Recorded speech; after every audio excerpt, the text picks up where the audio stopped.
Hey everyone, welcome to Paranormal Life. I am your host, Bernadette, and I want to welcome you to the show if this is your first time. And if you're a normal viewer, welcome back. I do want to repeat what I told you guys last show. I am running the entire show, so any little hiccups like we just kind of had, that's all on me. So bear with me. Tonight, my guest is Richard Moschella. Moschella. Hopefully, I didn't butcher that. I feel so bad. He is a spirit artist, an investigator, and just all around great person. So we're going to welcome him to the show. Hi, Hey, Richard. Bernadette. Thank you for having me on tonight. I really appreciate it. Hello, everybody. Thank you. Thank you for being on. I appreciate it. Thank you. So, for those who don't know you, tell us a little bit about who you are and what you do. Well, I'm a paranormal investigator, medium, and author. I have 6 books out, but I focus on my mediumship combined with spirit art. And spirit art, I use my clairvoyance and I see images in my mind's eye and I try to translate them to paper. And as I translate them to paper, I try to capture the essence of the communicator that is coming through.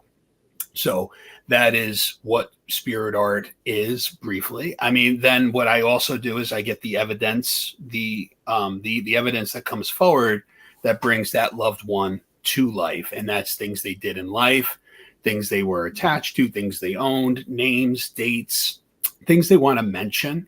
And I also write that around the picture. So this is a sample of a spirit art session that I did.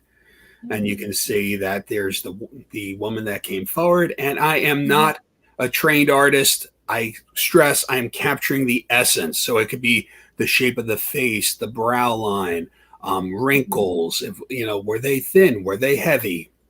And this is the evidential information that brings this person back to life. And this is for my sitters. This is for the locations that I investigate. And all this will resonate with the person that I'm doing the reading for, whether it's my sitter, like I said, or the location's historical records. But this is what a full session of spirit art would look like. Wow. And I've seen some of it, like you'll put this up and then you'll put the person's picture up alongside of it, and it just looks amazing. Like you almost get them right on. You say you're not a good artist, but you are a good artist. I mean, well, you know what? It actually happened a few years ago. I started getting into just drawing again. I mean, I didn't draw for years, right? And then all of a sudden I felt like inspired. So I went to Michael's and I bought some pads and I drew some stick figures, and then, I started to say, well, I want to get better at this. So I purchased a book on how to draw noses and faces. And as I started to investigate with my group and other groups, I started to see images in my mind's eye. And I always knew I had a connection with mediumship, but I started wondering how I could get what I'm seeing onto paper to show them this is the man or this is the woman or child. So as I started getting better at it to a point where I felt that I could show this and not be laughed at, so so I would sketch and I would go to these locations and show our docents or whoever we, were with. And they would be like, that is this man or that was this woman. And the information would even start ringing true with the years and the dates. And, if I saw them like they had coal or they had, soot on their face and they were minors. And it was just crazy. But all the synchronicities that were leading up to it, like I call it like nudges from spirit, right? These little times in our lives where we're kind of nudged to do something that you normally wouldn't do. Like I wouldn't have went to Michael's and been like, I need to start practicing how to do art. I have my hands full. I got a 4-year-old. I got a 3-year-old, I have a full-time job. You want to do. Yeah. So I went to Michael's and, I bought all these art supplies and I spent about a year just trying to learn how to just draw basic faces and noses. And then, of course, taking classes with renowned spirit artists like Joe Scheel and sitting in classes to enhance my mediumship and working different circles with different churches and learn how to deliver a message correctly and how the flow of mediumship works and how we connect with spirit. And if spirit is functioning higher, right, we raise our vibration spirit lowers theirs, and that connection is made. And they facilitate. I always feel that spirit acts as that conduit between my sitter, my location, and myself. So spirit is right in the middle of the two of us at all times, and they are facilitating that interaction between us. And our energies kind of merge, right? They intertwine while that message is coming from spirit, and that is how we intercept these messages from the other side. It's all through frequency. And that's what a good medium is. I mean, you are a conduit for, spirit. Right. Now, do you think, you said you felt like drawn on this path or guided by spirit to do this? Yes. I mean, I do believe that, because if you went from drawing stick figures to drawing, faces, that is a talent. Like, I can just draw stick figures. I have no talent whatsoever at drawing. Don't sell yourself short. Don't. I'm telling you, if you put enough of time into something, and spirit knows what your intentions are, and I say this everywhere I go, spirit knows who spirit wants to work with, and you will see some people have an uncanny connection to spirit wherever they go. Messages are coming in, whether you're working in the ITC field and you're using radio equipment. My good friends Ron and Lourdes, they turn on their radios and instantly they have communication with communicators on the other side. Oh, wow.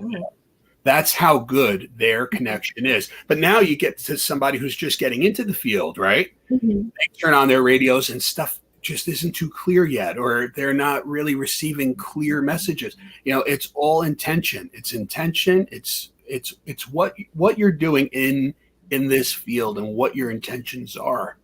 And spirit knows who spirit wants to work with. So if you are going to be used as that vessel, as that medium, or as that ITC guy, it's all about what your intentions are in this field. It's not about getting rich. It's all about proving the continuity of life.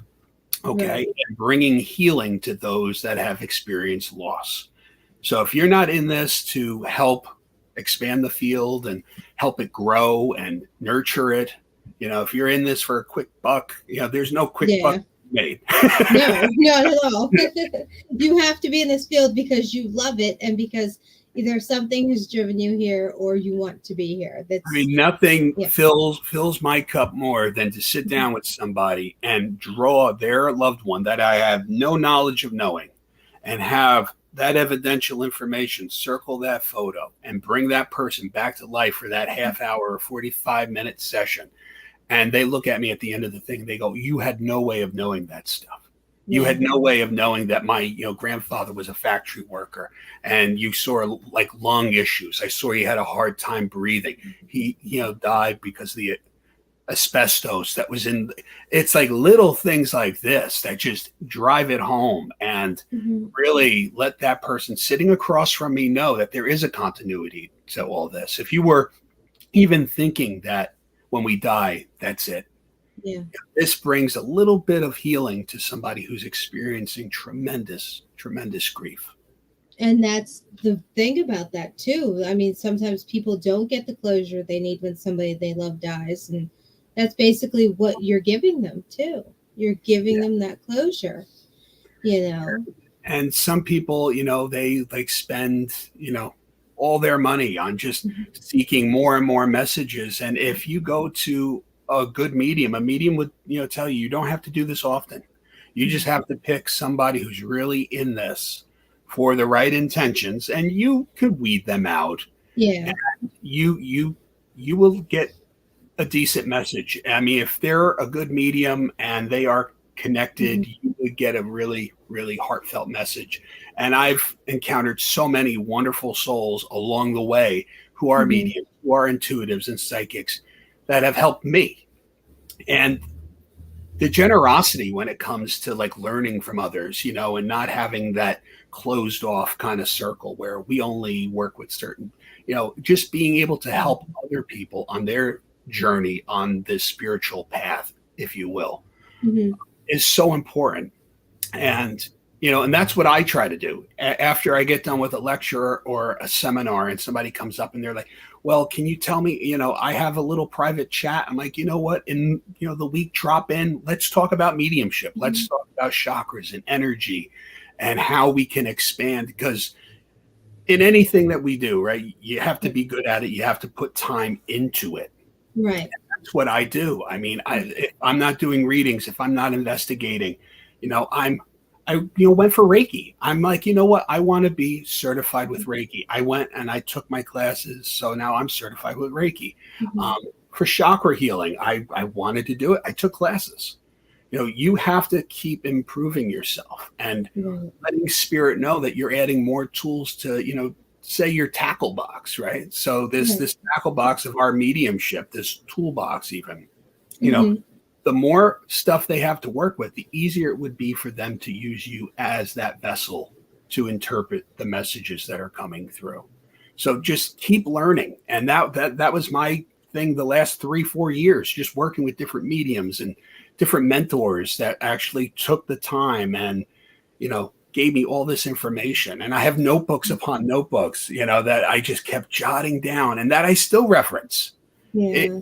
Sometimes if I do have a rough reading where I'm like, I didn't feel that the energy was there, at one point I, said to myself, do I want to keep doing this? It was a reading that really, I was like, I was off.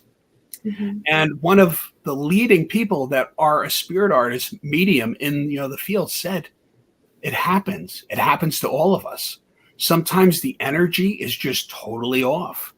And you would feel like you want to hang it up and say, okay, I'm done, but then it's immediately the next reading you have is groundbreaking and it's heartfelt. And that's what picks your spirits up and, makes you say, well, I was totally wrong. It was my energy was off. So even the best medium out there, does have, times that they're off days. Yeah. So, oh, sorry. Go ahead. Oh, no, I was just going to say, so, it is a learning experience all the way through. There are people in the field that have been in the field for 30, 40 plus years that are still learning. So we never know everything that there is to know. And that's the mentality we need to know as mediums too, is we need to keep growing. We need to keep learning. Now, did you have experiences as a child? I mean, or did this just develop, later? I come from a paranormal family. Like my father's side of the family, I mean, my grandmother, my great grandmother, her aunts, they would have like the seances, and there would be stories when I was a kid of, my father hearing voices coming from an upstairs room that his grandmother was in, who was sick and dying at the time. And she wasn't really in this world that much. She was drifting to the other side, and he would hear her speaking to other voices in like the room. And that freaked him out. And as a kid, when you're hearing these stories at family gatherings, it freaked me out. Yeah. So I, was kind of born into it, right? So I just remember all these different paranormal stories about his side of the family. And as I started getting older, my grandmother would share stories of her seeing spirit. And as, the 90s came along, I started to research and want to know about hauntings. And I read books from the Warrens and all aspects of the paranormal. But I started to see spirit. And at a young age, you don't know if you're just seeing like your imagination is playing tricks with you. But as I started getting older, and now I'm starting to get into my teens, I'm starting to come into it. And even in high school, I remember I was with a girl and I went over to her parents' house. And as I walked in, she knew what I did. And she asked me, she's like, do you see spirit here? I go, oh, yeah, there's a man, dark rimmed glasses. I see he's with a woman who has her hair really up. She goes into her mom's room, brings out a picture. It's her grandmother and grandfather. Oh, it was them at their wedding. That's like he had like the dark rimmed glasses. She had her hair up. And I'm like, well, I met your grandparents tonight. Oh, that's sweet. That's kind of sweet, though, that they were kind of coming to check you out in a way. Needless to say, we only dated a few more weeks, and the ghost guy didn't go. Oh, no. It didn't work out. Maybe. Yeah. maybe the intervention from mom and dad, like, you know what, he's a little spooky, but Yeah. there's Now, did that make you want to keep it to yourself when that happened? yeah, I think with mediumship and when you start coming into your own, that's the biggest thing, is worrying about what people are going to think of you, right? Yeah. Like if I say that I hear and I see people that aren't here, what are my friends and family going to think? Or what are my coworkers going to think? So for the longest, they say it's coming out of the mediumship closet, right? So we don't want to let people know. But once I started knowing that I was receiving these messages and they were people that were from the other side, and this was through conversations I would have with friends, and I would say it in a subtle way. So if I was with like a friend of mine and we're driving, I'd be like, your grandfather, right? He worked in a factory, right? Oh, yeah, he did, my friend would say. And I'm like, yeah, he probably had like big hands, big guy, right? Did he have a heart issue? And he'd be like, yeah, he did. Hey, wait, why are you asking me this? And then I'd be like, well, okay. In a subtle way, I would bring it up. And then as, I started feeling more confident in what I was bringing forth. That's when I said, like 2 years ago, you know what, I'm just going with this. I'm just going to say, this is my path. This is my, purpose here. And if my connection with spirit is there and my intentions are right, they will want to work with me. And it's really been interesting since. So I've come out of that mediumship closet, and I have my books out and all that, and I write a lot about that, and using mediumship at the locations that I investigate, and working with other mediums in the field, and it's been really interesting. And you have a YouTube video that you sent me, and that was very interesting. My friend, the Bandoffs, we were in upstate. We were investigating this old home. It's called the Patchett House. And we went outside because I felt drawn to a tree out there. And we're investigating the whole house. There's John Zaffis is with us, which, like I said in the video, my jaw was on the ground for about an hour because John, Zaffis is in the investigation. And I'm sitting at the table with John, and I'm like, how do I bring up spirit art? Like, is he gonna be like, who is this guy, right? With his walk. Yeah. Trying not to get excited, but trying to go like, I'm going to talk to you about what I do. Totally like, oh my God, I'm not worthy, right? So I'm like, you know what? I just got to go for it because the tree was in my head for 2 hours there. I'm like, I got to mention the tree. So I say, listen, I feel drawn to the tree outside. Does anybody want to come out with me? Robert Bandoff says, I'm going to come out with you. We'll do some EVP work, right? And we'll see what we get. So everybody is staying inside. John Zaffis is inside. They're doing the ghost box at the kitchen table. So we go out. I walk to the tree with my sketch pad. I'm sketching. I sketch a little boy. I feel that it's a child's energy. I feel it's a little boy. And I said, he's between 11 and 12. He's really young. And Robert on the EVP gets 10. And it's very clear. If you go to my channels, you go to my YouTube page, I have it up there. He says 10. Yeah. And we go back in the house. Not only do I have the sketch of the boy, we have him saying 10. On video, I say he's between 11 and 12. We go in. John and the whole team is sitting there at the table, and on the ghost box, it said, I'm over by the tree. Oh. And it's in a child's voice. They were all like amazed. And John said that night, he's like, I'm really, really amazed at the work you do. And that to me was so gracious of this man who has a legacy in the paranormal that's unsurpassed, that he actually took the time to lift me up a little bit. Yeah. And like, I found that to be so gracious. And I talked to John like a lot that night in the kitchen when the group broke off, and we talked about spirit art and what a great, great guy. And to have that experience with him and have so many points of the validation come through, not only from my mediumship, but from the EVP that Robert got. And then to the ghost box session that the entire team witnessed. That was really, really cool. Yeah, that sounds like it would be. And just watching the video, it was amazing. But to hang out with John as well, that would have been Ah, amazing. Like I can I'm tell still from on your that. expression. Yeah, I'm still like pinching myself. Like, is that John? Did yeah, we work with John Zaffis? But that really was cool. And they always say, be careful. You don't want to meet your heroes, right? yeah. I Because could tell sometimes you, they disappoint you, and yeah. John was very gracious, and I would love the opportunity to get to work with him again. Very Mhm. open to ideas and talking about the paranormal and the philosophy of it. Amazing Mhm. guy. Yeah. And so like you said that you'd gotten that validation. Validation is important, especially in this field, because sometimes you tend to doubt yourself, like you said Yeah, earlier, that there was a point where you wanted to quit and everything. I had gone through stuff as a child as well, really. and my mom was always like, "Well, we're not going to talk about it. We don't talk about it."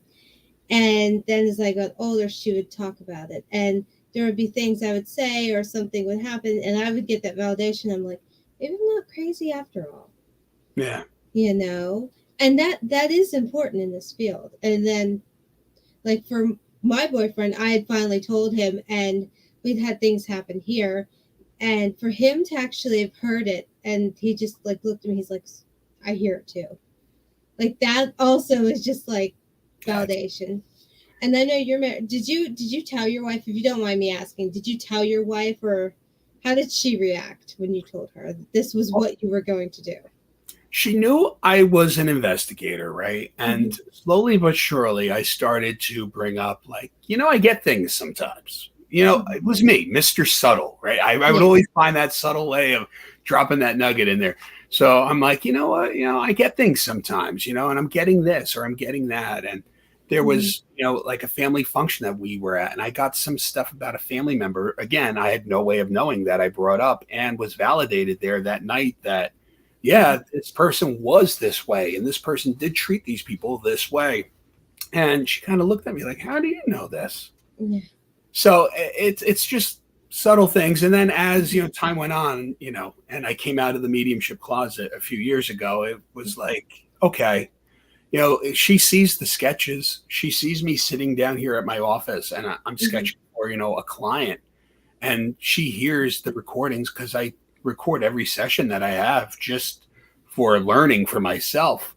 Yeah. And when she listens back, she's like, "How did you get that?" And it still amazes her, like Mm-hmm. what comes through, and how that evidence all ties into that person. Mm-hmm. And and I'm very strong with the evidence. The Yeah. evidential readings is how I was taught mediumship. So, like, if I get water, it's very open. I mean, I could say, yes, I see a man with you with water. Well, what Mm-hmm. kind of water? Did he sail on the sea? Did he fish? Did he boat? Like, did he swim? Was it a Like, glass of water? exactly. Yeah. If spirit is Mm-hmm. connecting with me and I'm getting that, I should be able to get more specific of what he Mm-hmm. did. And that's what my job is. And that's what I really pride myself on is really grinding to get that information and get it to be as close to that communicator as possible on what's coming through. So that's very important. And that validation, like, okay, now tell me how this fits in. And Yeah. if it doesn't fit in, you can't fit a square peg into a round hole. Right. So if you can't accept it, you can't accept it. And I always say that too. If you go to any medium and you're getting read and stuff does not make sense, don't make it fit. Mm-hmm. If it doesn't fit, it doesn't fit. Move on. Yeah. Sometimes the message that we are receiving, through our own toolbox, we can't get it right. I mean, we're human, we're human ourselves, and we could mess up that message. Yeah. We And do our best. yeah, and like you said earlier, you can tell the good ones from the ones that aren't good. Like my mom and I had known a really good one before he had passed away. And the first time I had met him, the night before, I had this weird dream of like this guy floating in the pool, and there was equipment. It was like an above ground pool. And when Yeah. I met him, he looked like the guy who had been floating in the pool. And I had told him that, and he just stared at me, and he's like, you and I need to talk one day. I said, okay. And I didn't know what that meant, but I was just like, okay, and he was just like the sweetest guy on earth. And he had done a reading for me, and everything came true. I'm not going to talk about that, but everything had come true. And he had ended up passing away from cancer. Wow. But, and that I had, the equipment must have been like equipment he had been on, but it was just like, it was like a spinning kind of clockwise type of thing. So when I got older and I thought about it, it was, like time. That's what I was thinking, and I'm just like, it all kind of blended together. But he was one of the great ones. And then, my mom, she sometimes looked for psychics. She found another one, and we went to her once, and she was just awful. She was awful. She did like a tarot reading with playing cards, and she tried to lead like the reading, kind of like, oh, you're very young. I was like maybe 17 at the time. Is there a boy in your life? Does he have blonde? No, brown hair. And I'm just like looking at her. I'm like, I don't know. You tell me. Like, it just, you can tell. And it's different when it's a broad thing, like what you said, and then trying to lead someone like that, It's just, but no, you can definitely, and you are one of the good ones. From what I have seen, you are very on point, and it's scary good. Thank you. Yeah, it's I've sat at sessions and demos where a medium takes the platform, and immediately like, oh, my lungs, oh, I'm feeling my lungs.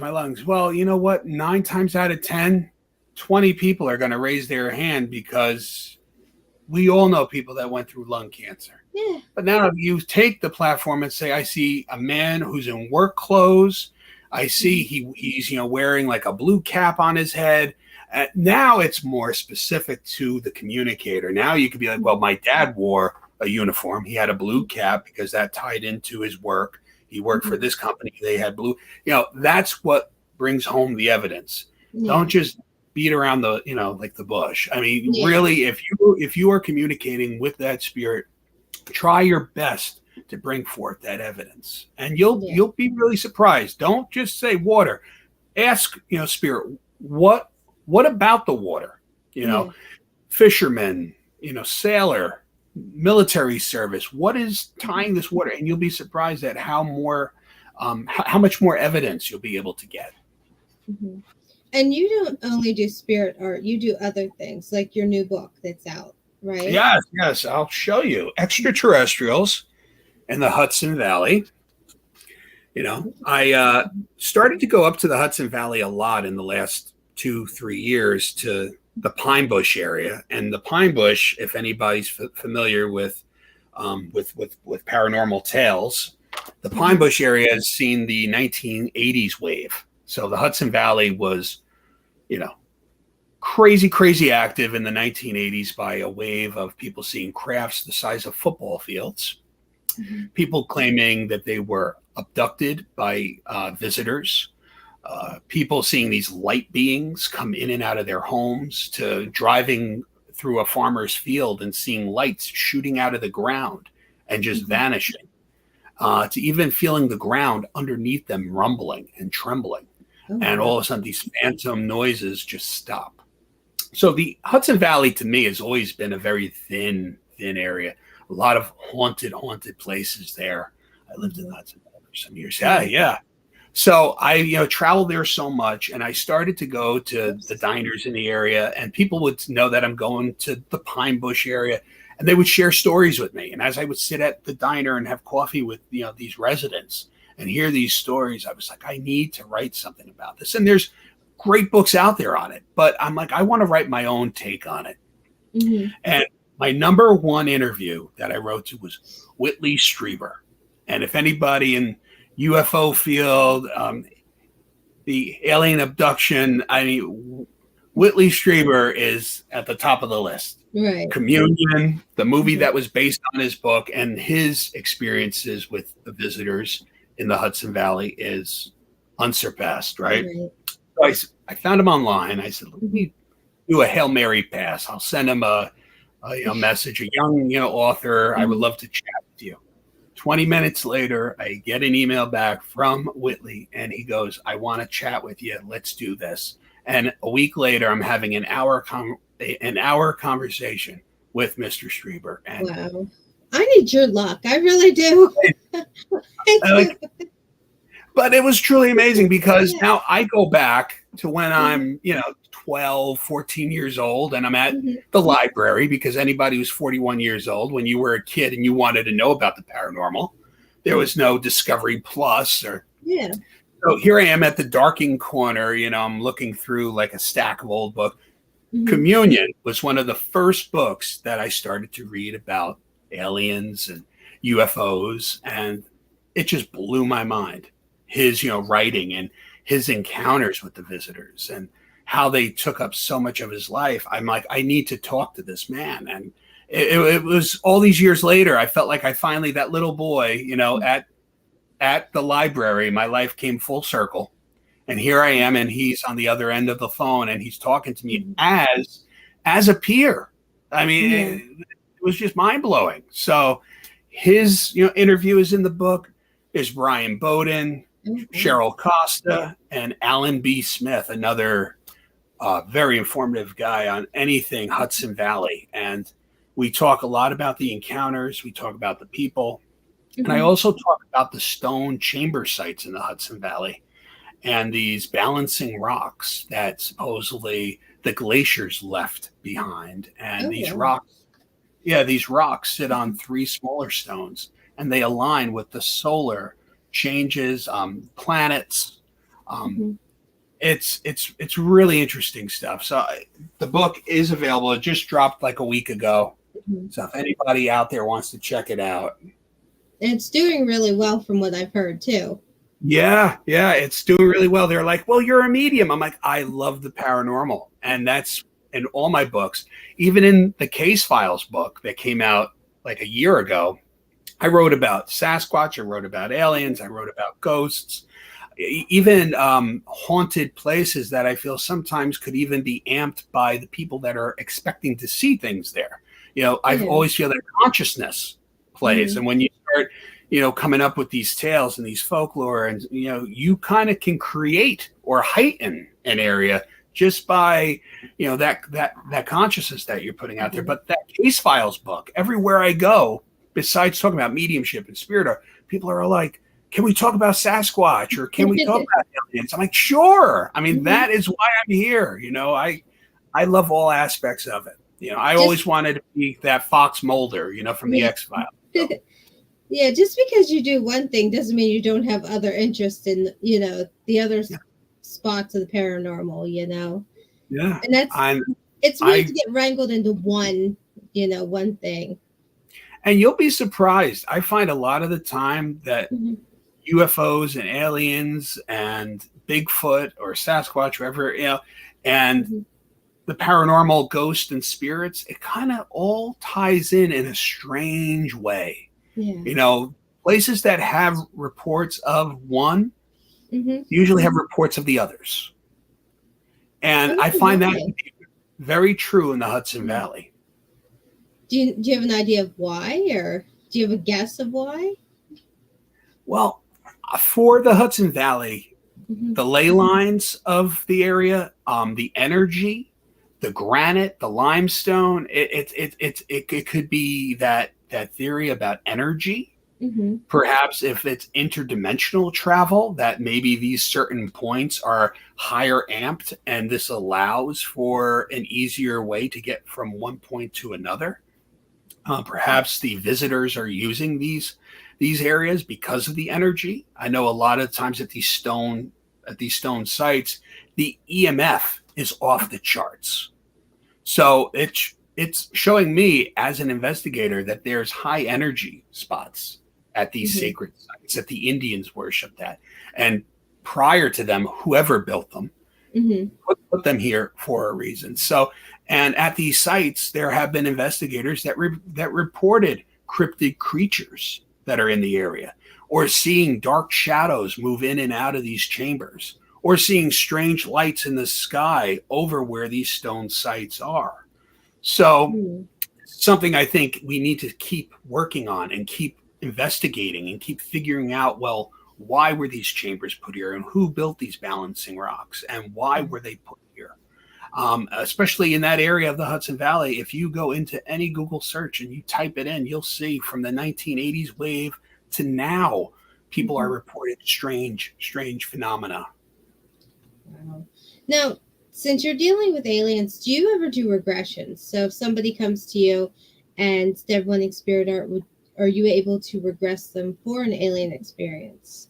I never did any regression work. It's something I'm so interested in. Okay. I would love that.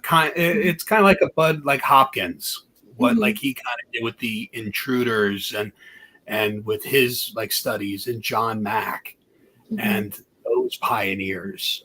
But those like screen memories is another thing. A lot of people, have these memories of owls that were staring at them in their backyard, and sometimes these beings use these screen memories to hide actually the abduction process. So it kind of sugarcoats the memory for the abductee, and they have this screen memory of this random owl.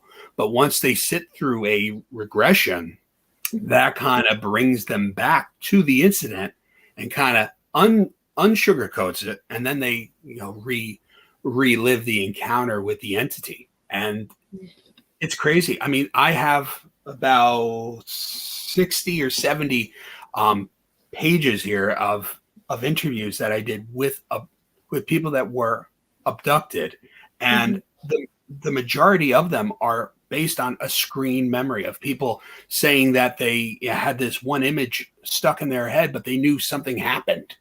So going through a regression, they were able to kind of like tear that Band-Aid off, and some actually wish that they left it on, because they're very much haunted by the procedures that happened, whether it was an examination or information that was provided to them, or this reoccurrence of this abduction that keeps happening to them and their children now.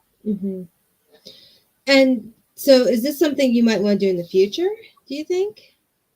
I would love to. I mean, it's just, you're just trying to find time. And I know yourself and me, we're, parents and, young children. But I see, as I grow in this field, if I could do anything, any kind of help, and kind of keep helping tell, the story, I'm totally there. I totally would love to. And I'm very much interested in it. So especially even the work of past lives, and what Brian Weiss, he's an amazing author and researcher in past lives.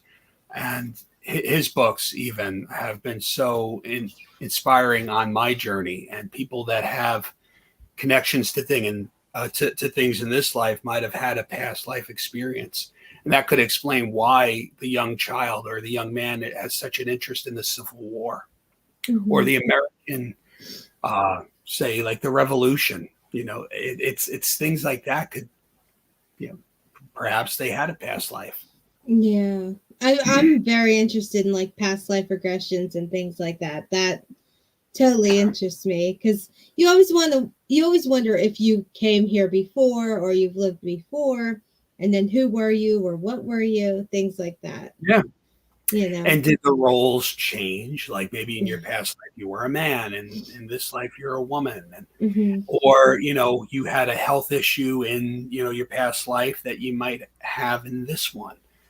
Some people say that's where our fears come from. A fear of flying, a fear of water. Maybe you drowned, or maybe you crashed in a plane, and that could really explain things like that. And I remember in some of the work that Weiss, what he wrote about is, once you come to understand what your past life was, sometimes your fears in this life kind of change and they go away. So it's almost like you need that regression just to recall that amnesia that we had as we came into this spirit body. Very interesting. And you could really just it really could. Yeah, it really is. So Short Order Cook 1 said regression art. Art. Yeah. What do you think of that? I would be into the regression art and just see how that goes. But I would Yeah. want to learn more about how to handle somebody when you're putting them in like that, and Yeah. you know what like weighs on your shoulders, because Yeah. you don't want to have anybody have any trauma that's unneeded. So that's Right. where I would. That could bring it up. It could unlock something horrible that they, want to forget in the past life. Yeah, and that's huge. I mean, Mm-hmm. there have been people that realize certain things that just Mm-hmm. that maybe should have been left covered, Yeah, and exactly. or the abduction, the Mm-hmm. people that have had crazy procedures done, or some some around like babies and being removed and embryos, Oh and my goodness. That's terrifying. or That really is. there was one woman. I mean, I'm not going to get into Mm-hmm. so much of her story, but Mm-hmm. she has had children taken by the visitors, and she communicates with them every once in a while. And I mean, yes, you can say, "Oh, she's crazy," or Mm-hmm. you can be like, "Well, she does have these scars and these certain things that medical people have looked at her and said, we don't know why that's implanted in the back of your neck, and this little Mm-hmm. piece of metal kind of moves when we go to take it out." And Mm-hmm. it's little things like that that make you be like, like there's something to the story. And she's a credible person. She has a job. She works as an educator. So she's not just somebody just off, the street. She has a life.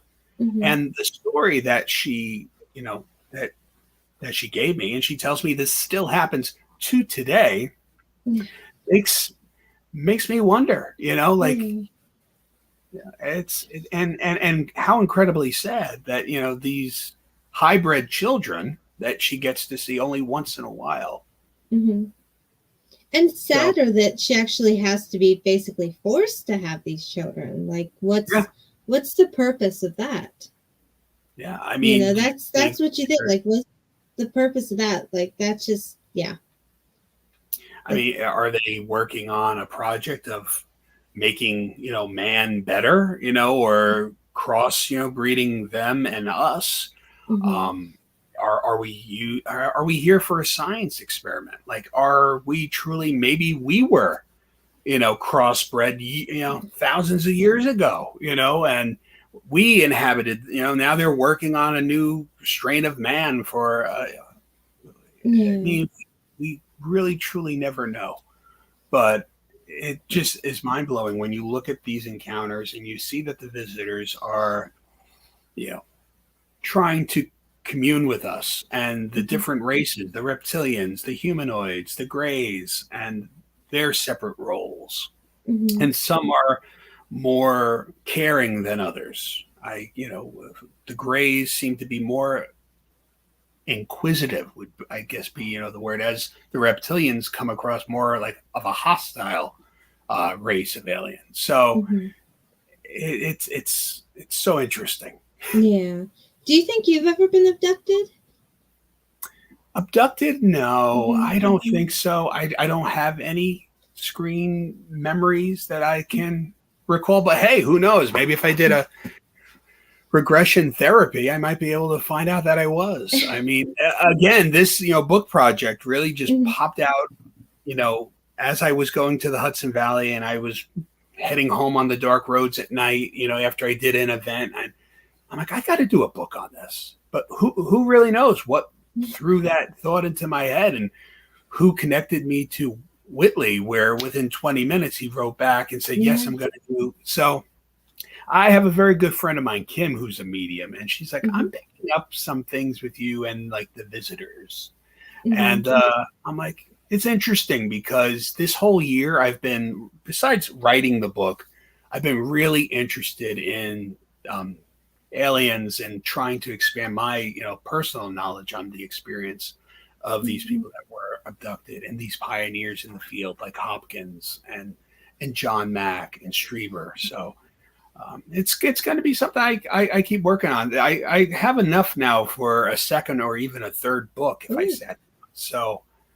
I hope you do write it. It would be interesting. Thank you. Yeah. I got to see how like this one does. I have a Mhm. few others that are at the publisher now that are waiting to go off, and but the Hudson Valley, I think there's another book in me. Yeah. And it does. It sounds like fate. It sounds Yeah. like fate led you to. Do you feel like as a medium there's a lot of that in your life besides, maybe if you want to call it spirit pushing you, but do you feel like destiny, if you want to use that term, is pushing you in certain directions? Oh, totally. I feel that future pull, right, is Mm-hmm. happening to all of us. Yeah. And yes, we have free will, and there's things that we can do that we're going to mess up. But at some point, we're going to end up at that final point, and that future pull is happening. And spirit nudges us as best as they can while we are incarnated, right? So that Mm-hmm. future pull is happening. Spirit tries to nudge. You always kind of get a feeling like I should be doing this, I shouldn't be doing this. Yeah. They say fear is like the guardrails, right, of like life, and sometimes it's good to do something that you're not comfortable doing. Mm-hmm. And that for me was the coming out of the closet for mediumship, and Yeah. just pushing myself to that point. Mm-hmm. Um, and the nudges are always there, and it's always people like coming up to you and being like, "Hey, I think you're doing an awesome job." And that encounter with Mm-hmm. Zaphis, and that encounter with Strieber. Mm-hmm. And I remember a few years ago, I'm sitting at a place with a friend of mine, Ron and Lourdes, and I said I would love to be able to investigate and have like John Zaffis and April Bissett, and I gave a list of like different people's names and investigate with them, and Steve and Katie Holte and Mm-hmm. all these people that I've seen in the field that I respect. And as I sit here with you, I investigated with all of them. I had that opportunity. So it's even spirit saying, "We got you. Yeah. We are going to pull those strings." And that's truly what that was strings being pulled, because there were events that I got put into that they got put into too without me even knowing.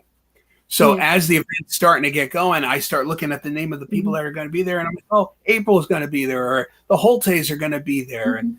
John, who graced us with his presence." So it's those nudges. But I'll, Yeah. I'll I'll tell you one thing that happened this past week that just really shows me spirit is in control at all times. Mm-hmm. I was doing a seminar at a library, and we were talking about signs from the spirit world. And I said, some people, talk about cardinals, and they say cardinals are a sign of their loved one. But then you get Mm-hmm. the people that argue and say cardinals are very common. You'll see a cardinal at least once in your day. So Yeah. I don't think that. I said, okay, how Mm-hmm. about we make it harder? How about we really challenge spirit and we say, give me a penguin. How often in a day do you really see penguins? Exactly. Okay. Now the event ended. The following Mm-hmm. day, I'm home. I'm doing my lawn care. We're getting ready for spring here in New Jersey. And I go to my mailbox. I take out a flyer, and it's an oil company ad. And there's a Mm-hmm. penguin on the oil company ad. Wow. A penguin with an oil company? Yeah. I took a picture of it, put it up on Mm-hmm. Facebook. I go, hey, I started getting my penguins. I go to work the following day. I sit at Mm-hmm. my computer. I work at a hospital. The screensaver pops up. Penguins, 20 penguins on an iceberg. And they're, Oh, jeez.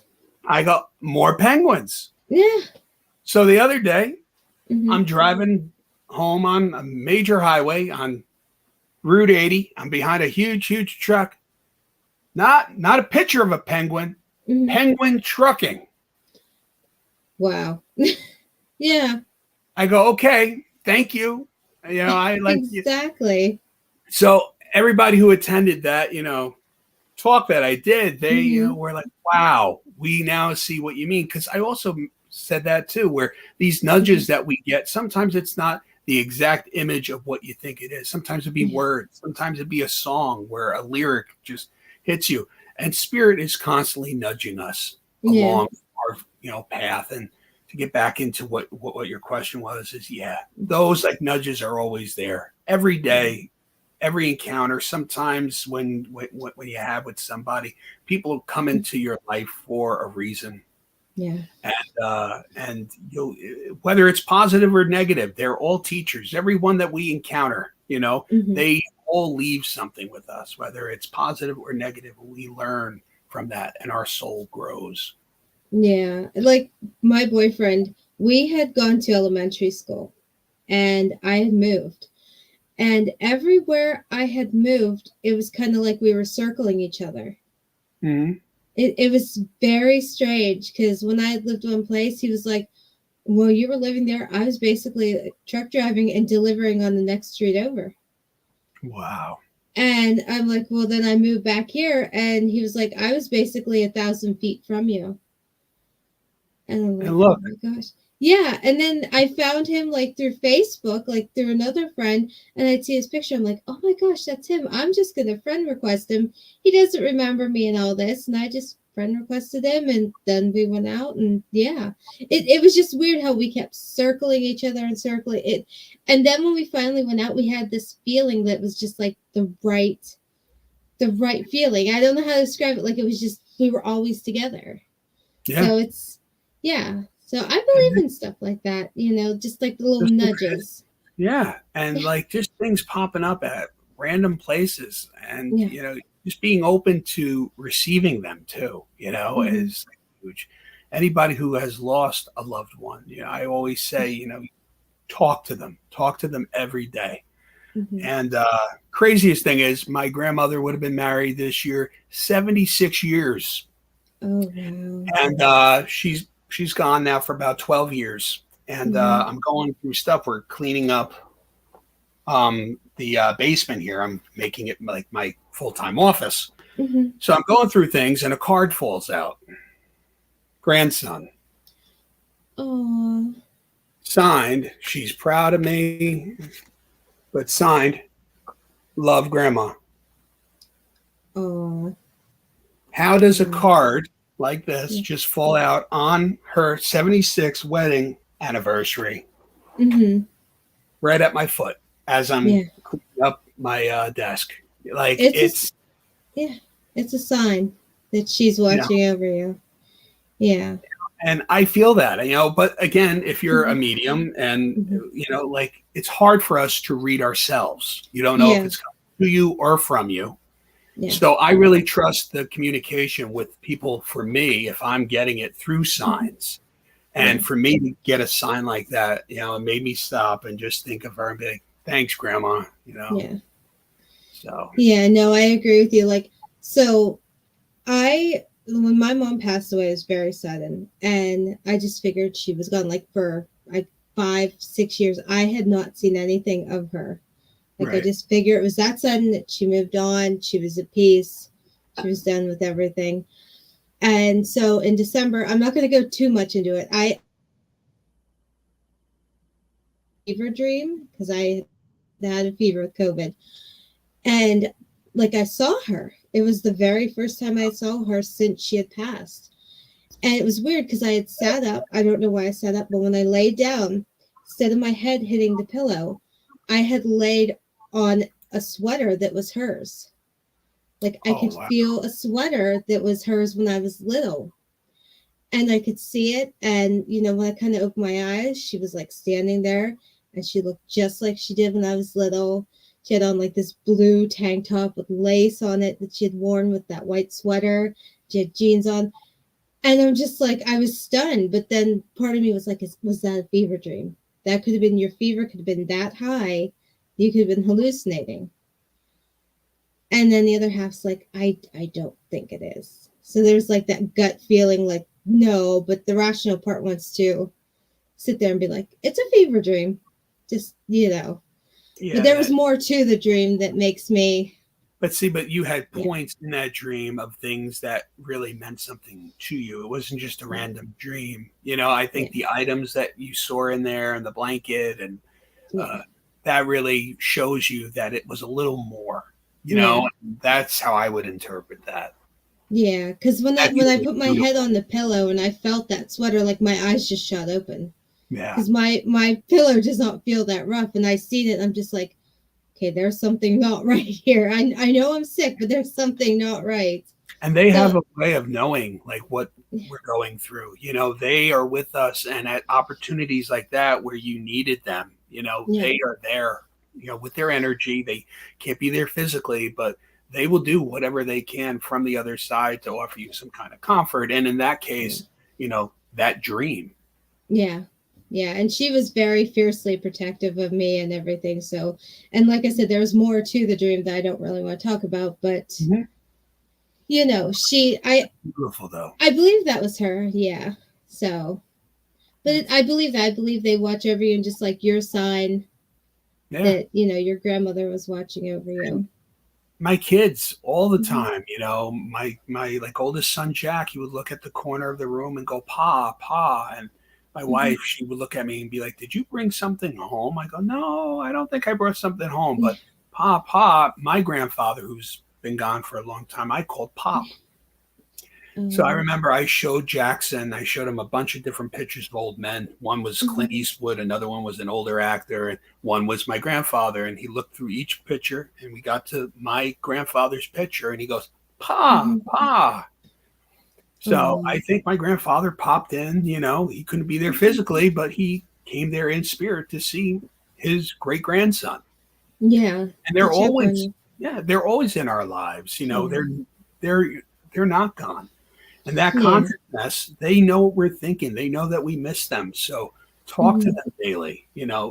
They're at weddings, they're at confirmations, they're at all these important life moments. Yeah. Not physically, but that energy, their essence, is always there. Yeah. No, I believe that. Truly, I do. And another sign that I feel like is through animals as well, because when, Tommy and I had first started dating, I had went to his parents' house for the first time, and his parents have cats. Right. Well, we were sitting down dinner, and like the one cat she stood up and she started begging for food, and I'm like, I love animals, so I'm like, here, have some chicken. Like I didn't know if that was like okay with them, but I was just like, I can't, I feel bad, and they all were staring at me like I had grown like a second head, and I'm like, raw. Oh, that cat hates everybody. And I'm like, okay. And I'm kind of like, I look at him, I'm like, what's so special about the cat though? Because because I hate, he's like, no, it was my grandmother's cat. Yeah. He's like, since she passed away, nobody, the cat didn't like anyone. And I'm like, oh, and the cat was like purring and just very sweet to me. And like everyone was just shocked. And I'm like, maybe that was her blessing. That's how I felt. And through dreams too. I mean, Yeah. dreams are the easiest way I feel for spirit to kind of guide us and nudge us, and to Mhm. give us messages because of that consciousness, and we are asleep. I think they have an easier way of maybe slipping into our, minds and giving us those, dreams. So I think the bed, and going to sleep, Yeah. that even routine of just meditating and getting quiet and putting out that conscious thought of communicating with that loved one.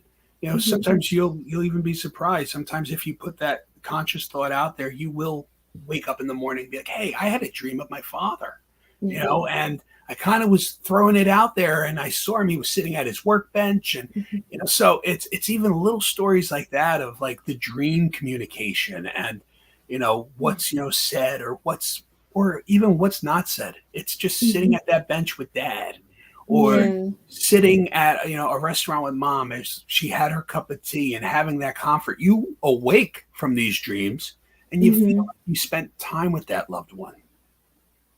Yeah. No, this is going to sound like a silly question, but since I brought up the animal, do you ever get animals to come through? Like just a random saying, that you could tell the person that at least they're in the room or something like that? I have seen them at locations that I went to. Mm-hmm. There was a home that I went to that the couple invited me in. They were having a lot of activity. And as soon as I got on the property, I actually thought they had a black lab. And I saw the black lab in, my vision. I actually saw it. Usually I see Mm-hmm. just through my mind's eye like a daydream, but I actually caught a vision of a black lab. So I went Mm-hmm. in, and as I'm talking to the homeowners and we're sitting down, we're talking about the activity that they're having. I mentioned, I'm like, are you keeping your dog outside? Because you could bring him in. And they looked at me. Yeah. They go, no, our dog died a year ago. And that was like, Oh, whoa. no. I'm like, Yeah. he's a black lab, right? Yeah, but right now we got a Shih Tzu and we got this little dog, but he like stares out that front window and he just barks like crazy. And I'm like, Mhm. that's where I saw the dog. And Yeah. Oh. we walked outside and Mhm. they told me, they're like, that was his section of the yard. He just patrolled it like it was his mission. And I said to them, Oh. he's still doing that. He's still Yeah. guarding your home. And that's why the little dog you have now is Mhm. probably barking because he's picking up on that dog's Yeah. energy. And You he's know? like, "Why is this guy here?" Exactly. You Yeah. went from a black lab to a Shih Tzu. Mhm. Is that my replacement? So, Yeah, exactly.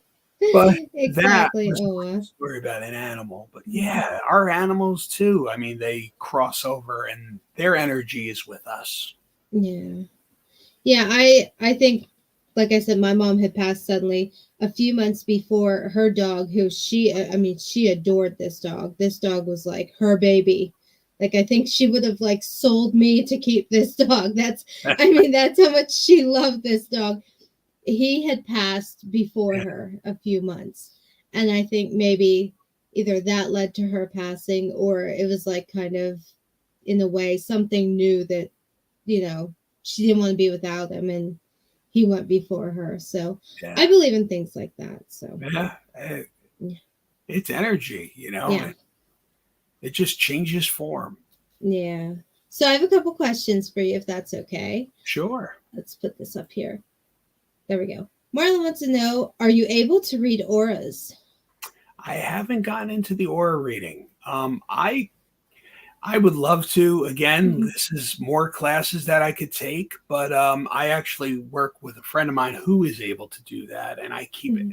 I keep asking them. I'm like, so how does that work? And it's very interesting to me. Mhm. Um, I mean, I feel like vibes. I mean that I get when I see people. I pretty much know 90% of the time if the person's a good person, if they're not a good person. And in this field, it's huge working with people.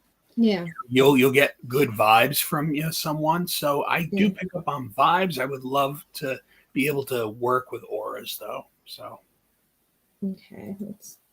Like I said, bear with me doing this. oh sure, yeah. Okay. Let's get this next one up. Hopefully that'll work. Okay. Jose wants to know, do you think that Bigfoot and ETs are aware of each other's existence and possibly have some sort of relationship? I mean, I do think that these areas attract high strangeness. I mean, John Mhm. Keel, he believed in the super spectrum, right? And that's kind of like what I was talking about in the Hudson Valley, where if these incidences are happening, they're happening maybe all across the board. You'll have your ghosts, you'll have your ETs, you'll have your Sasquatch. Um, then it gets into a huge thing that people are going to say, well, are Sasquatch or are Bigfoot interdimensional beings? Are they spiritual beings? Or are they true cryptid creatures, blood and bone? Mhm.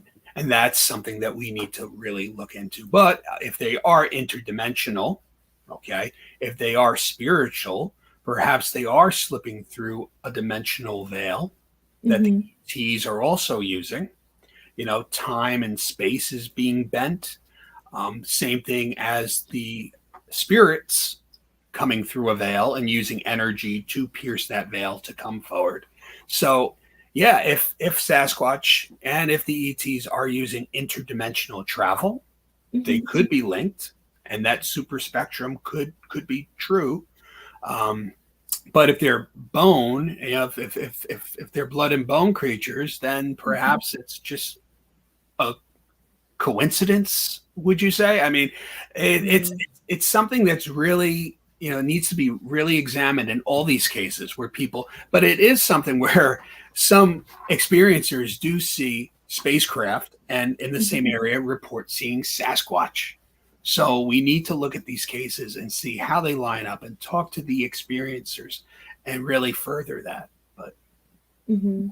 But the I super mean, like, theory from Keel is really mind blowing too if you read into that. Yeah, like you have to wonder if they're just if they are blending, but if the aliens are experimenting on them, or what's going. It's just. There are cases where people have seen spacecraft, and Mhm. grays or the alien beings, the ETs, with Sasquatch or with a Bigfoot creature, with a cryptid. And whether they're beaming this animal or whatever this thing is down, or Mhm. are they communicating themselves with it?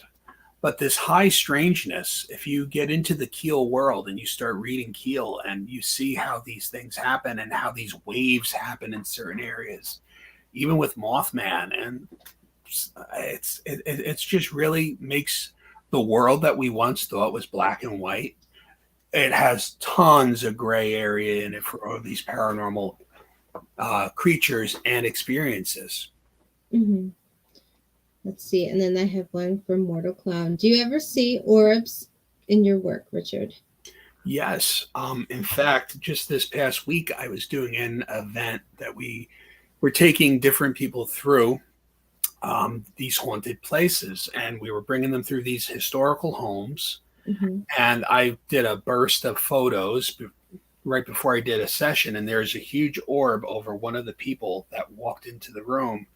And it's not dust because I did a burst of photos, and it only appeared in one photo, and it appeared right over the person's head. And when they came into the room, I felt drawn to the person, and I started to do a spirit sketch for them. So this is where it's interesting, because it was almost like spirit knew that we were going to start working, and Mm-hmm. that blending process started to happen. Remember, I raised my vibes, spirit lowers theirs, and that connection is made. And I feel like that process just started happening as I did that burst of photos, because spirit started to form and try to link with us. And it Mm-hmm. was during that session I was actually able to present a sketch to that person. And as I Wow. did that, I actually showed them the orb Mm-hmm. photo that I captured. And that blew their mind. They're like, wow, and it was so bright and, Yeah. white. It was really interesting. There's been other things like that too, where I investigate a haunted location and I do a burst of photos, and there's orbs, whether they're around me or they're around the person that I'm going to do a reading for, the docent. So, yeah, there are Mm-hmm. orbs that appear. Do you ever get any in your office? I was, yeah, I have a video up where I'm doing Mm-hmm. a chat. It's up on my TikTok, actually. Uh-huh.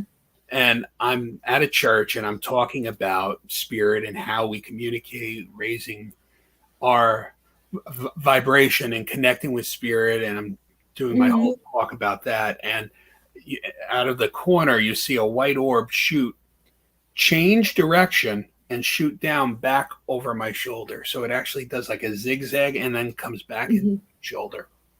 And I didn't see it right away. I like posted the video, Yeah. and as people started watching it, they're like, orb at this, whether it's 8 minutes in, they're like, you got to watch the video. And I Mm-hmm. watched it and I did catch it. And it was pretty interesting to see how there was an orb in the video. Yeah. You may want to go back and watch this like when we start talking. Okay. Just So if there's yeah. any orbs Yeah. floating It around. was just a tiny one, like right above your head, I noticed. That's why. And do you ever get any spirits like when you're doing these podcasts, like say behind you or anything? Sometimes as I do a podcast, Mm-hmm. I'll start getting images. Mm-hmm. I know I did one for Lon right before we Yeah. went live. I did one for his dad. I Mm-hmm. felt like his dad was coming through, and it was a message that I felt like I should share with him. Mm-hmm. So right before we went live, I sent it to him and Vincent, and it looked like his dad.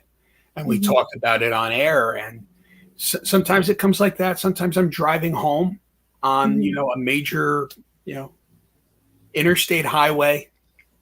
I'm driving, radio on, and all of a sudden I get visions, and I'll see these images in my mind's eye.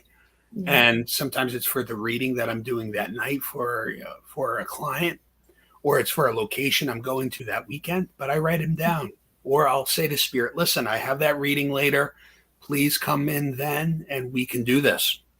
I Mm-hmm. was driving home on, that interstate highway that I'm always on, like an hour and a half each way to and from work. So, I have a lot of time to listen to audio books, but sometimes it's just quiet meditation. You're just driving and you're thinking. And so I get an image of a Garfield doll that's suction cupped, like that 1985, like Garfield that you would see in the car window. And I that had brings back memories. yeah. So I had a reading that night with, a friend of mine, Allie. And we go to the reading, and I'm like, this has to be for her, because I keep seeing this image in my mind's eye as I'm driving of this Garfield doll. So I grew up in Lodi, New Jersey, which is right next to a town called Garfield. So if I was driving home and images of the town of Garfield started playing in my mind's eye, I would just think I was thinking about being home, the streets I used to drive on. So now I see this Garfield doll. What do I want to do? I want to bring it up in the reading. Yeah. So as I'm reading for Allie, I go, we need to talk about something. Garfield. My grandfather was from Garfield. Oh. If he showed me Garfield the town, would have never brought it up. Yeah. But because he showed me the doll, I was able to bring it up because I knew it wasn't coming from me. It was coming to me. So I brought that up in the reading and immediately connected her to her grandfather. And then all the other evidential information in the image also came through and it validated. But that little piece of information there is how I always tell people spirit communicates through that symbolism, and they use things that we know and they know how we interpret them. So they knew not to send me any images of Garfield, the town, so that doll was able to get through and get into my reading for my grandma. Yeah. Mortal Clown made a comment. They said that the pic looked just like Lon's dad, by the way. Oh, thank you. Yes, thank you. Yeah, like and that. Oh, go ahead. Oh no, and that's the thing, capturing the essence. I know I'm not an artist where these things are going to get put on people's walls, but I could capture the essence of that communicator. It just shows you, like, there's no way of him knowing that my dad looked like that or mom looked like that, or, my child.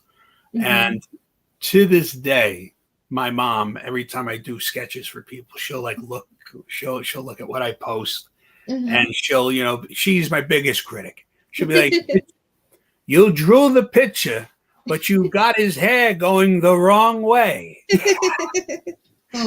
but Mom, I got the essence. Like, look at the nose, look at the mustache. That's him. But his hair, it went the other way. I'm like, oh. But still, she's probably your biggest critic, but she's also your biggest cheerleader too. Biggest cheerleader. She reads every book the day that they come out, and then gives me the review the following day. And in fact, this one, she's like, you wrote about aliens this time. I like ghosts. I'm like, okay, Mom. Okay, I'm going to write the next one and just do all spirits for you. There you go. That's what you're supposed to write. Now you know better. Now, this might be a touchy subject for some, since you kind of touched on it. Do you get a lot of children's spirits coming through as well? Or is that very rare? Is it? Yeah. There's been many places that I've investigated where I actually feel that the child is actually drawn to me. I don't know if it's because I'm a dad and I do have young kids, and it's the way that I work with children.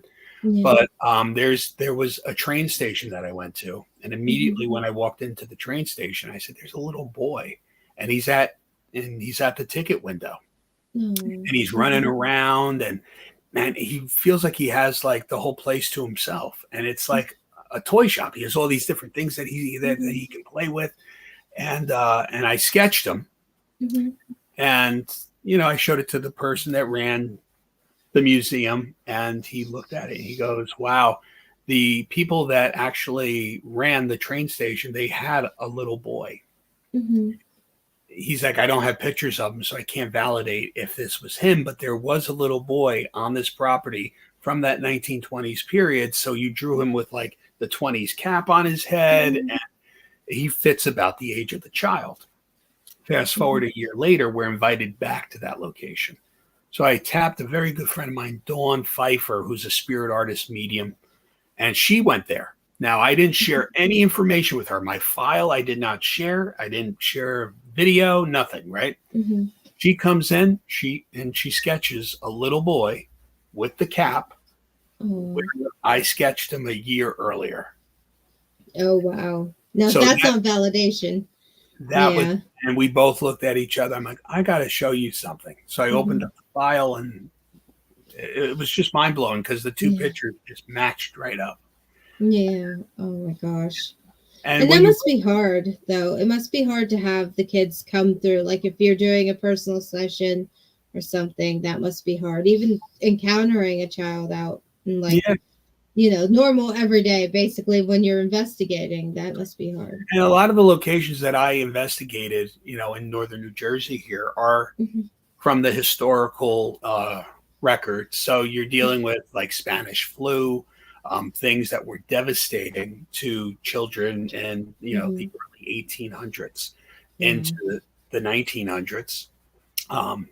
Medicine, and if a child had any infection in their lungs, or so you definitely see a lot of children. I mean, when you start dealing with the 1700s and the 1800s until the advent of antibiotics, if a child got sick, it was tough. Yeah. And a lot of the times when you communicate with even the adults, a mother, they're still, mourning the loss of their child. And, and these places that we go to, and you see these, children or the residual, and that's a whole nother aspect where, they hear children laughing and playing, and they think their homes are haunted. But it's really like that stone tape theory, where this memory is just trapped in this time and space, and there's no intelligence. Just every so often they hear giggling and running on the floor, and there's no intelligence shown, but it just keeps looping and it keeps playing, and they want to know, like, are these kids okay? And you come in here as a medium and you go, well, I'm not getting any intelligence here, but it's that residual tape. This is something that this might have been a place that just had so much joy, in a room that they love to be in and play in, and every once in a while that replays. So that's another thing I like to bring up when I do my lectures and talks, is the difference between intelligence and residual. Because once you know that, it makes an experience that you're having in your home or at a location a little more understandable. To know that, okay, this is intelligent spirit, that they're walking towards me, they're touching me, they want to make themselves known, to just hearing footsteps walking down your stairs, or laughing, or even crying. Yeah. And that's something. And especially in those places when you go into homes, like you said, I didn't see it, but I felt something, a child spirit here. And my son had saw her. And like he would wake up and we would come in and we'd be like, what is wrong? And it took him a while to tell us. And we're like, we'll believe you, just what is wrong? Just tell us. Yeah. And he would tell us there was a little girl who was on fire, and that she was in the corner of his room and he didn't like her. And I was like, okay, is she being mean to you? That's like my first thought, like, this, I'm going to put an end to it. And he's like, no, she's playing with my trucks. I don't like her touching my trucks. Like, okay, but is she doing anything else? No. She's just touching my toys and I don't like it. I'm like, okay. I'm like, did she live here? Is this her house? No, she came from up the street. I'm like, okay. I mean, this was an old coal mining town. Yeah. Houses ran, they basically had coal for their heat, as well as the miners working, and houses burned here. Yeah. At times. And that is like, because we had talked about it, and that's like a logical thing. And we were trying to figure out where this kid came from. And she was here for a while, and then she just kind of left. And he never saw her again. But for a while there, he would wake up and just complain that she's touching his toys. And for children, they're very open to the paranormal. Yeah. They're very open to seeing spirit. Yeah. And that's the imaginary friends that kids have. Sometimes they're not so imaginary. Yeah. And you have to watch. Yeah. Yeah. And you're in a town that did mining, Yeah. so there's a lot of rock in the Mm-hmm. ground, and that's the same thing here, and that retains memory and emotion and Mm-hmm. replays. And a lot of the locations here also have that heavy residualness, Yeah. where that it's just like watching a movie play out over and over again. And a lot of the homes, some Mm-hmm. people hear the hammering coming from the mines, and they want to know if the miners are still working. Mm-hmm. And a lot of the times where I lead tours and walks, I'm like, that's really residual. That's Yeah. just caught into the fabric of time and space itself, and every once in a while just replays. Yeah. And it's sad. I mean, like, this used to be like a duplex. It's over 100 years old. There's a railroad tie in the basement. I mean, the other houses are the same. And it just, like you said, if some of the houses play over, and the one neighbor who I try not to talk to her much, but, you know, I had We all randomly have those said, neighbors. yeah, right. I had randomly said to her, like, she said something about my son. I said, well, he's not sleeping well. He had night terrors, which, most kids do. And she kind of looked at me and she's like, are you sure that he's not seeing something? Because the woman down the street, her daughter was seeing something. And I played dumb because it's a small town. I'm like, oh, what do you mean? She's like, well, she had a ghost in her house. Didn't you know? Like, no. I mean, I didn't like say anything bad to her. I'm just like, no, I didn't know. She's Yeah. like, oh yeah, and she launched into this big story, and I'm just like, oh, okay. Yeah, I don't think that's in our house, because I didn't want her to like stick around. So I just was like, I don't think that's in our house. Now you need to go. We're not besties. But yeah, it's I think it's widespread in this town. That's how, yeah. Because somebody oh, go ahead. Oh no, I was gonna say I think it's in a lot of towns. It's just people are afraid to talk about it. Yeah. They're afraid to come forward and be like, there is activity happening in my home, in my safe place, right? Whether it's intelligent or whether it's that residual loop. There is activity happening. It's just some people shut it out. They sleep with their TVs up to 50, and they block it out. Yeah. Because it scares them. We think our homes are these safe havens that we have, these safe places where no matter what happens outside, we're safe in here. But when you go into your home and you hear these footsteps or you hear talking, we do our best to block it out and say, no, it can't be. Yeah. And then there comes a point when you have no choice but to admit that you hear it and things like that. Like my boyfriend, he had no choice. He was very skeptical, and he was like, I don't hear anything. And then the one day he came downstairs, and I was standing in the kitchen, and the TV was on or anything, and it sounded like a party in the living room. Yeah. That's how loud it was. And I'm standing there, and I'm staring at him, and he's like, why is the TV up that loud? You're going to wake the kid. I'm like, there's no TV. It's not on. Yeah. He's like, yes, it is. He went in there, and then he came back out, and he had like this solemn look on his face. He's like, I guess you're telling the truth now. I'm like, I've been telling the truth. There comes a time where you can't deny it. You Yeah. can't deny hearing. You can't deny seeing or feeling. Yeah. And as a society, you got to think like, it's just the last 400 years that we started to shun communication with the other side.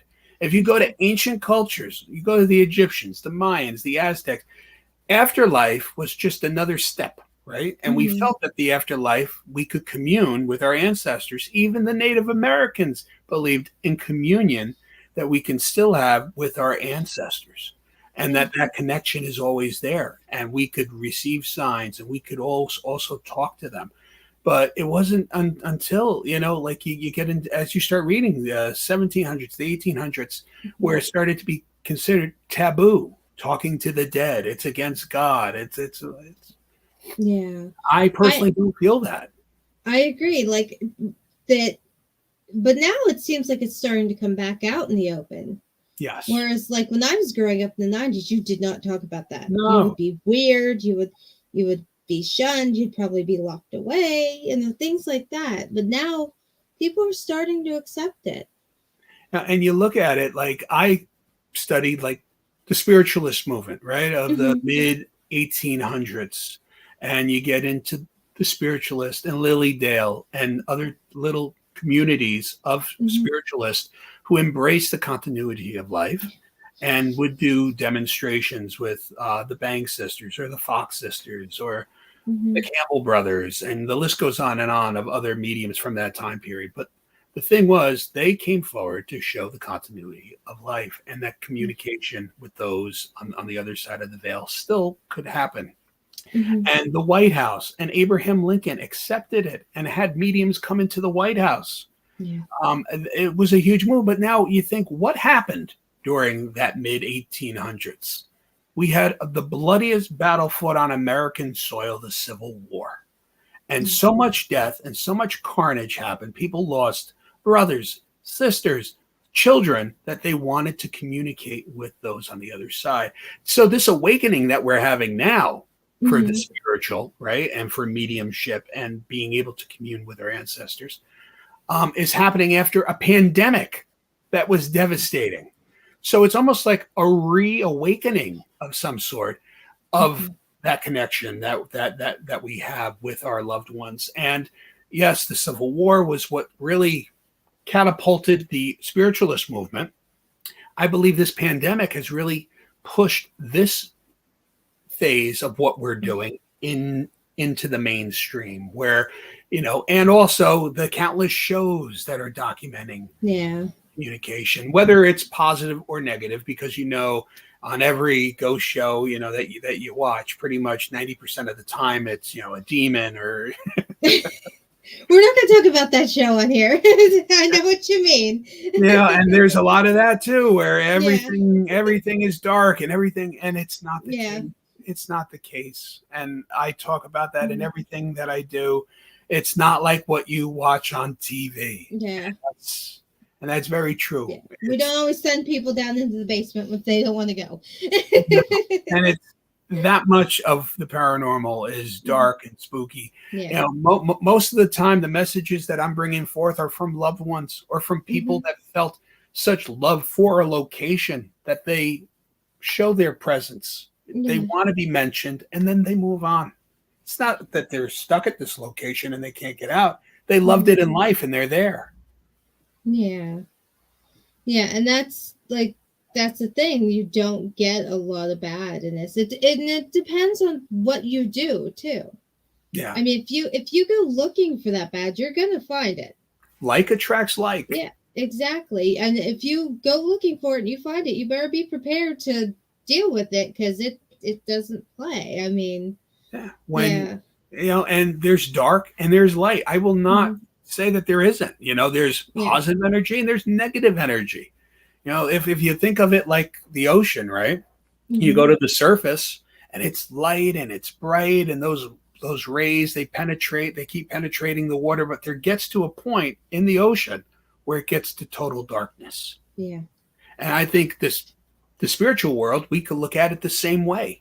You know, there's that light energy, there's that bright positive energy, and then there is that foreboding negative energy that's just dark and oppressing.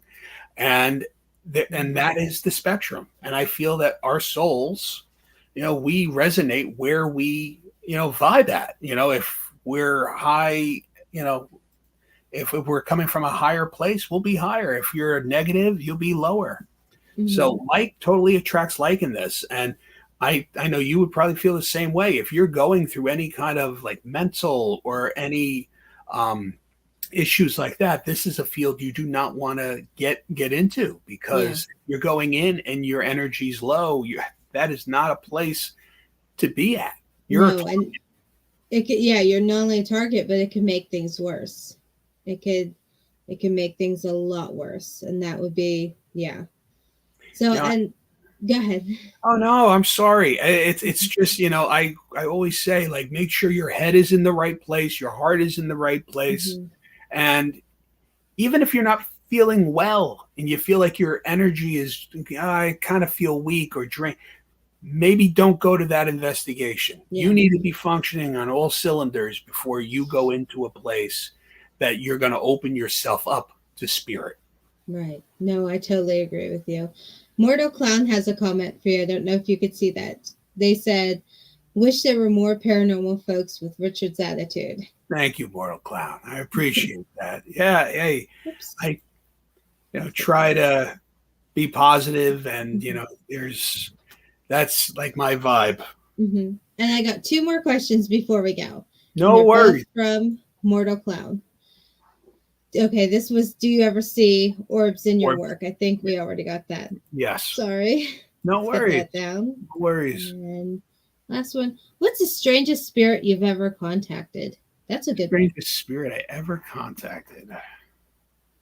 Or that's contacted you. Okay. This goes back to an investigation we were doing at Waterloo Village. And this is in Jersey here. And the investigation, I saw a man who was, let's say, a little wacky. I like saw him like wandering the property and talking to himself, and just like mentally off. And I'm like, I keep seeing this man, and he's wandering, and he's hitting things, and he's hitting his head, and blah, blah, blah. And I brought it up to the group that I was with, and they said that there was a mentally man that was unhinged who would roam the property. And he's long passed, but I'm like, you know what? I'm seeing this man, and he's not acting right. He's kind of acting like off. And that was the validation, because the person actually, knew him. He was only like 15 years past. But they're like, oh yeah, that's, I'm just going to give a name. That's Andrew, and that's what he did. He would wander the property and just, act funny and act weird. And it was funny that you capture that essence, because I almost started like walking and just like, he's like holding his head, and he's like mumbling, and you get drawn into that energy. You get drawn into that energy, and it tries to make you mimic it at times, and you have to be careful. So that energy just very, very all over the place. Oh geez. Oh my goodness. So before we go, is there anything else that you want to talk about that we didn't cover? Or no, if anyone else has any questions? If anybody has any questions, that's great. Or, if you want more information on me, richardmoschella.com. I've been to Waterloo Village. Yeah, it's a cool place out here in northern New Jersey. It's a historical town right on the Morris Canal. So, wow. I've never been. So, well, if you ever come to New Jersey, we got to do an investigation. I would love to. It might be a while, so before I get out and do anything. But before we go, do you want to tell everyone where to find you, where to find your books, and make sure you hold up your book again so everyone sees it. You could find my books. I am an Amazon author with Beyond the Fray Publishing. You could check them out on Amazon. I have 6 books available there. You can check me out at richardmoschella.com, and that's where I post all my events that I'm doing, and all my different blogs that I'm posting, and videos and podcasts that I was featured on.